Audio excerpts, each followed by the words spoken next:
धर्म, सत्य, करुणा और अहिंसा का प्रतीक है, उसे उन लालची पंडों ने लोभ और क्रूरता की भेंट चढ़ा दी।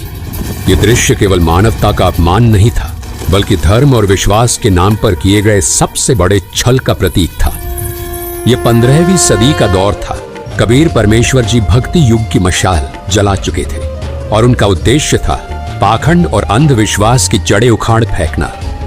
उनकी शिक्षाओं और उनके अद्वितीय आध्यात्मिक ज्ञान ने आदि सनातनी भक्ति को फिर प्रकाशित करते हुए उस काल के पाखंड रूपी तंबू में आखिरी कील ठोक दी थी। इस समय स्वर्ग प्राप्ति की झूठी आस में हजारों बुजुर्ग दंपति अपनी अंतिम श्वास लेने के लिए आने लगे। काशी के लालची पंडों ने इस स्थिति का फायदा उठाते हुए उन बुजुर्गों की सेवा और देखभाल के नाम पर उनके बच्चों से भारी धनराशि वसूल करनी शुरू कर दी। श्रद्धालु अपनी आस्था और माता पिता की स्वर्ग प्राप्ति की लालसा में इन लालची पंडितों को मनमानी रकम देते गए। ये पूरी व्यवस्था धर्म के नाम पर फैले एक बड़े छल और स्वार्थ की प्रतीक बन चुकी थी, जिसे कबीर परमेश्वर जी ने चुनौती देने का साहस दिखाया।